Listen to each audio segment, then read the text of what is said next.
the site of the ACC Championship Game. Players rolling in here right now for UVA, doing a little bit of walkthrough around Bank of America Stadium, also home of the Panthers. For those that don't know, as they prepare for tomorrow's game between Virginia and Duke, ACC Championship, we are here. Michael McGraw joining me here on the special edition, we'll call it the Hoos Pregame Report, coming out here before the ACC Championship. Just finished up talking to Tony Elliott in there for the press conference, also Duke coach Manny Diaz. But right now, players doing a little bit of walkthrough through the field, not their actual walkthrough. They did that back up in Charlottesville before today. But Michael, let's start with just first of all, we're here. Virginia's here. It's been a crazy ride for them just to get to this point here in Charlotte. Yeah, and I feel like they're the ones that didn't need a crazy scenario to get here. Duke is the one that needed kind of all the permutations to happen. But yes, Virginia here sitting atop the ACC with 1 loss, 7 wins in the conference on the year, and really a remarkable story considering this was the team that was picked to finish 14th in the conference by the media ahead of time, and here they are now #1 and the favorite here in Charlotte. As David Hale stumbles through the back of the shot, but we'll give him some grace on that. But yeah, it's a crazy story, and Tony Elliott talked about it, saying it was a little bit surreal that 4 years ago they came in here, they had these dreams and aspirations to get to this point, but obviously it has not been a simple road to get here to this point here in Charlotte for this game. A couple updates from Tony Elliott in that press conference. Mikhail Boley, just saw him walk out here on the field. He was in a boot. He's saying he's going to give it a go tomorrow. We'll see pregame. He's going to dress out, try to go pregame. Cam Ross, the wide receiver, had a hamstring injury last week. He seems ready to go. So if I had to do my own medical prognosis, here, that I would say that Cam Ross is probably probable, and Mikhail Boley is still that questionable game time decision. Obviously, both huge players for this team. Yeah, I mean, that's how I read what Tony Elliott was just saying there. We had Cameron Courtney, who stepped up in Cam Ross's absence in the last game against Virginia Tech, but definitely somebody you need. You need those kind of players who can make explosive plays. Chandler Morris threw for over 300 yards in the first matchup against Duke, and I get the sense, you heard Manny Diaz talk in his press conference about how explosive plays are going to be hard to come by in this game. You get the sense that the team that can kind of put together those big plays are the one that is going to win this game. Yeah. All right. We heard from Tony Elliott earlier. We're going to toss it over to him now, just so you can hear a little bit of what he was talking about in his pregame press conference. I think it started with the opening drive. We were able to keep their offense on the sideline for a good amount of time. It was a 15-play drive, and that obviously is never good for an offense when you're sitting on the sideline that long. And then the first play brought a little bit of pressure that forced him to step up. And I think from there it just bred confidence with the guys, and they continue to just be confident in the plan, and we're able to win some one-on-ones.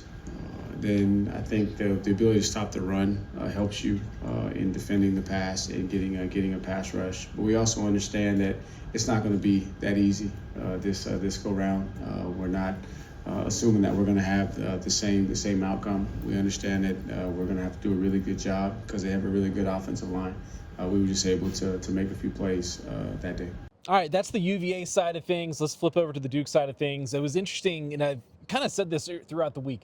This game is kind of really going to come down to the chess match between, you're right, you already played once. Virginia was up 31-3 through 3 quarters, and it was looked in hand. And then Duke had a little bit of a run there in the 4th quarter, which Tony Elliott obviously yelled at his team about down in Durham. But who has the upper hand in a thing like this? Is it the team that has all the adjustments that they have to make, or is it the team that maybe doesn't have as many adjustments to make? It was interesting hearing what Manny Diaz has to say, but I'm curious to hear what you have to say. Yeah, I think you heard Manny Diaz say that you don't want to overthink it, you don't want to outsmart yourself, and I think that's right. I think kind of the same thing that Tony Elliott said in his press conference.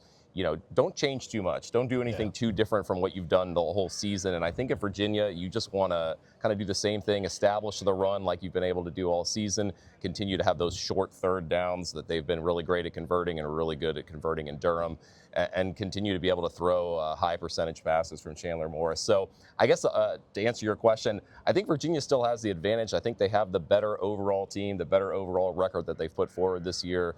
But, Duke does come in with kind of a, nothing to lose in this kind of situation. No one expects them to win the game, and so I think that might work in their favor if it's a close game down the stretch. Yeah, Manny Diaz said they talked to a couple NFL colleagues about kind of preparing for the rematch. They obviously have divisional games and stuff.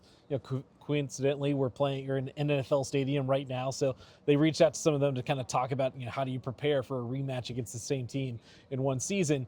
You mentioned Duke having to have a lot go their way to get here to this point. He talked about those doomsday scenarios and kind of what that means. Here's what he had to say about kind of channeling that and kind of using that as their momentum coming into this game. Great to see everybody here in Charlotte. Special occasion to be in Charlotte the first weekend of December.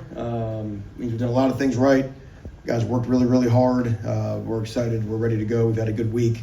And before we get to questions, actually, I also want to take this moment to congratulate Tony Elliott on being named Coach of the Year in our conference. Very well deserved.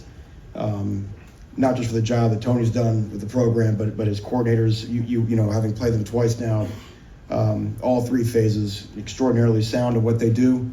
Play great complementary football. They know how to win a football game. They maximize their strengths. All the things that a well-coached team does. So, again, congrats to Tony and to his staff. We know we've got to play our best to win, but we're here. And we've got a chance, and that's pretty exciting for us. All right, let's wrap up here on this Hoos On Pregame Report. Talk a little bit about, we'll each give one player on offense and defense that we're watching for Virginia in this one. Michael, we'll start on the UVA offensive side of things. Who are you looking at in this matchup and rematch against Duke? I think Terrell is going to be really important for UVA. I mean, I think UVA is going to have to throw the ball. I expect Duke to really stack the line and try to make things difficult in the ground game. That was something that Manny Diaz talked about in his press conference. And so I think Terrell Harris, making sure that you have opportunities to pass the ball, and he's been one of the most reliable receivers all year. So he's going to be my pick for offense. Yeah, and he had a great game against Duke in the first one. He had a lot of open space because Duke was stacking the box, like he said earlier, and really trying to stop the run game. So there's some open space back there in that secondary. Duke has a couple corners on their injury report that are questionable for this game. So we'll see kind of how that plays out for Duke. Mine would be, I'm going to cheat a little bit here. It's either Mikhail Boley or Ben York, whoever's playing that left tackle position, because they have some good pass rushers on that Duke defensive line. That's probably the strength of their defense, is that defensive line. And Manny Diaz, who is a defensive coach at heart, probably doesn't like how they played defensively this year. But he's going to scheme up. Let's go after, the weak point, the left tackle spot. It's either going to be a hobbled Mikhail Boley or it's going to be a, Ben York, who has some experience this year, but not the most experienced guy in that offensive line. So that's where I'd go that direction. Defensive side.